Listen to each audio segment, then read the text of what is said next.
কিন্তু জাকাতের বিরোধিতা করে, কোরআন তেলাওয়াত করে কোরআনের বিরোধিতা করে, নামাজ পড়ে নামাজের বিরোধিতা করে। কেমন কথা হলো এটা? কেমন কথা হলো? মিল হালামো কিনা মনে গেছে করবেন না তো? আমার সময় কম পাই যেমন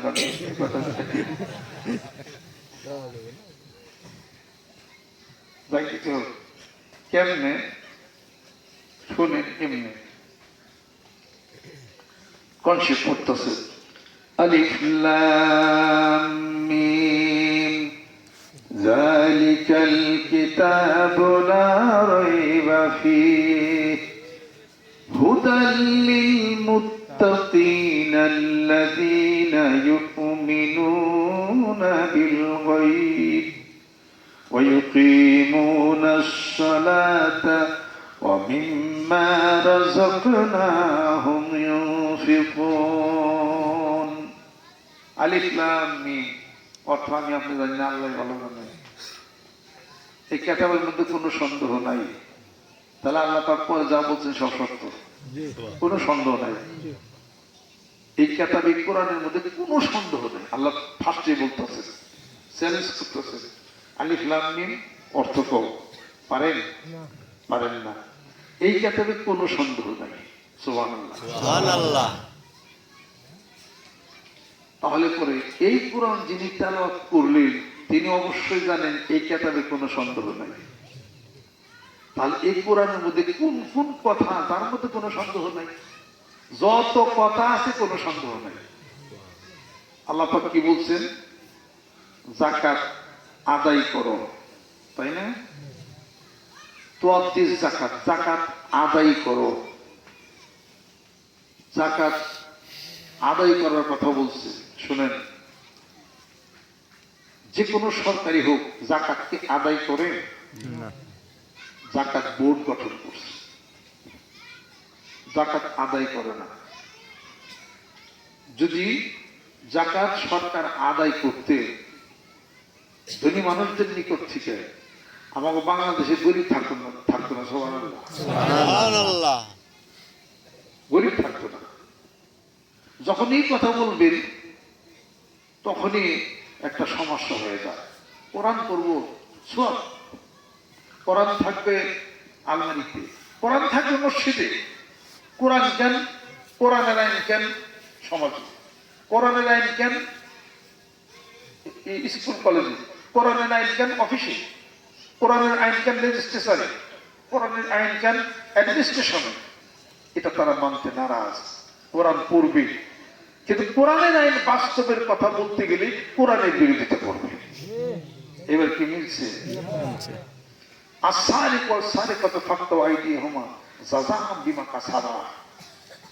যার চুরির অভ্যাস, প্রতিনিয়ত চুরি করে, হঠাৎ একদিন না, এই চুর ধরা পড়লো, তার হাত কেটে দাও। আপনি আমি যদি সেটা বলতে যাই আপনার সাথে আমার লাগবে, এই হুজুর তুমি বেজ্জতে কি বুঝো তুমি কোরআন। তাদের কোরআন তেলাওয়াত করি আমাদের দেশে সবাই, কোরআনের আইন সমাজে বাস্তবে হোক, এটা কখনই আমরা চাই। বরং নিয়ম কি, যেই দেশে আইন যত কঠিন শান্তি তত বেশি। ঠিক। যে দেশে আইন যত ঢিলা অশান্তি সন্ত্রাসী তত বেশি। দেখেন না, সব জায়গায় চুরি ডাকাতি খুনাখুনি সন্ত্রাসী সব জায়গাতে চলছে। কমছে কি? কে কমাইতে পারছে? আমাদের দেশে ইফটিজিং কি কমছে? যৌন হয়রানি কি কমছে? কমে নাই তো। যৌন হয়রানি কমতে গেলে পর্দার বাধ্যবাধকতা থাকতে হবে। এখন তো পর্দার কোনো বাধ্যবাধকতা নাই, তাহলে কমবে কেমনি? অন্তত পক্ষে এতটুকু আইন থাকা উচিত, যে যুবক এক যুবতীর উপরে রাস্তা দেখা যাওয়ার পরিপ্রেক্ষিতে তার উপরে ঝাঁপাইয়ে পড়লো, ওই যুবতীকে অন্তত পক্ষে এই আইনের আওতায় আনতে হবে। তুমি এমন ধরনের পোশাক পরে ব্যাপারটা হয়ে রাস্তায় হাঁটার কারণে যুবক তো তোমার উপরে ঝাঁপিয়ে পড়ছে। তাহলে কোনো বরখা পরা কোনো মেয়ে রাস্তাতে হাইটে গেছে, কোনো যুবককে ঝাঁপাইয়ে পড়ছে, বরখা তাকে হেফাজত করছে। পর্দা তাকে হেফাজত করছে। দুটা নারী তাফসীর করার মাহফিল থেকে পর্দার মধ্যে বরখা পরে যদি রাস্তা হেঁটে যায়, কোনো ছেলে তার দিকে তাকানোর সাহস পায় না। কারণ সুন্নাত পালন করছে, বরখা ফরজ পালন করছে, আল্লাহ তার হেফাজত করছে। সুবহানাল্লাহ। অর্থাৎ কোরআন তেলাওয়াত করি, কোরআনের আইন সমাজে বাস্তবে রূপ দিতে গেলেই তাহলে আমারও জঙ্গির খাতা নাম উঠে যাবে। বেশি কিছু কই দেয়া মানুষ বেশি মনে করছে অত্যন্ত ভালো, কিন্তু লোকটা বেশি সুবিধা না, ওনারও মনে হয় জঙ্গির সাথে কোনো লাগছে না। উনি এত কিছু কইতাছে, আগে তো ভালোই মনে করছিলাম। নামাজ পড়ার কথা কি কোরআন শরীফে কোনো জায়গায় আছে? ফাকরাউস সালাত আছে না। নাই। তুকিমাস সালাত, নামাজ প্রতিষ্ঠা কর। এই কথার উত্তর আল্লাহ পাক সূরা তাহার মধ্যে আল্লাহ পাক দিয়েছেন। কিভাবে? আল্লাহ পাক তার রাসূলকে বলেন, ওয়ামুর আহলাকা বিস-সালাতি ওয়াসতাবির আলাইহা। হে রাসূল, আপনার পরিবারে আপনি নামাজের কঠোর হুকুম প্রদান করেন এবং এইটার উপরে আপনি স্ট্রিক্টলি ফলো করেন। নামাজ পড়তে হবে। আপনার পরিবারের সবাইকে বলেন নামাজ পড়ার কথা না, নামাজ সমাজে প্রতিষ্ঠা করার কথা। আর যাকাত বোর্ড গঠন করার কথা না, যাকাত আদায় করতে হবে। মানিকগঞ্জ জেলার মধ্যে ডিসি সাহেব যদি বলে, এই ধনী মানুষ 7 দিনের মধ্যে আমাকে লিস্টে দাও কে কে ধনী, তাদের উপরে যাকাত ফরজ। 3-4 জন মুফতি সাহেব নিয়ে মানিকগঞ্জে দিয়ে দিতেন, প্রত্যেকের বাড়ি চেক করো কার কার উপরে যাকাত ফরজ। মুফতি সাহেবরা দেখতে এই পরিমাণ সম্পত্তি, এত টাকা যাকাত আসছে, এই যাকাত দেন না কেন? যাকাত ডিসি সাহেবের ফান্ডে যাকাত জমা হয়ে যেত, সেই জাকাতের টাকা মানিকগঞ্জের গরিব মানুষদেরকে উনি মিলিয়ে দিতেন। মানিকগঞ্জের গরিব থাকো না। যে মাত্র ডিসি সাহেব এই কথা এই কাজ করতে দেবো, কয়জন আন্দোলন না করবো, অতএব যাকাত যার আন্দোলন করবো ওরাই যদি যাকাত দিছে।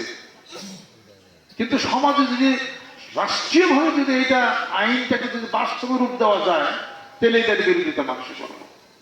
কারণ কিছু মানুষ যাকাত দেয় না, কথা ঠিক কিনা বলো? আর গোপনে গোপনে থাকে, কি দিলেন না দিলেন কোনো বাধ্যবাধকতা নেই। ইসলাম তো বলছে যাকাত আদায় করা। ইসলাম যাকাত বোর্ড গঠন করার জন্য বলা নাই।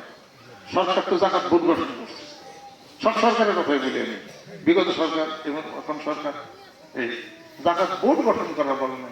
যাকাত আদায় করে গরিবদের মধ্যে সেই টাকা বন্টন করে দাও এবং কাদের কাদের যাকাতের টাকা বন্টন করে দিবে সেই নামগুলি আল্লাহ পাক কুরআনুল কারীমের মধ্যে উল্লেখ করেছেন।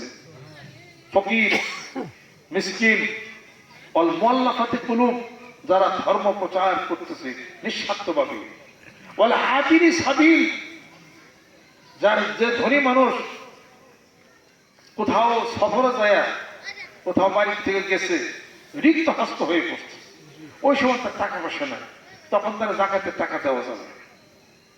সুবহানাল্লাহ, সুবহানাল্লাহ। আমিলিনা আলাইহা, যাকাত যারা উসুল করে আনে, এই কাজে নিয়োজিত কর্মচারী, তাদেরকে যাকাতের টাকা দিতে হবে। সুবহানাল্লাহ, সুবহানাল্লাহ। খাত বর্ণনা করে দিচ্ছেন, 8টা খাত, এই খাতে যাকাতের টাকা দিতে হবে। যাকাত বোর্ড গঠন করে যত লক্ষ টাকা আপনি পাইছেন, কোন কোন খাতে কোথায় কোথায় দিচ্ছেন, নিয়মের প্রত্যেকটা যারা ডিসির কাছে ওই টাকাগুলো দিয়ে দেন। ওই জেলার ডিসিরা আন্ডারে যত গরিব মানুষ আছে দিয়ে দেন। কেউ রে রিক্সা, কেউ রে ভ্যান, কেউ রে গরু কিনে দিলেন। যাকাতের উপকরণ করে দেওয়ার কথা কোরআনুল কারীমের মধ্যে আসছে। যাকাত দেওয়া ওই লোকটা বাঁচার উপকরণ করে দিতে হবে তাকে, কই কোথায় কিছু না।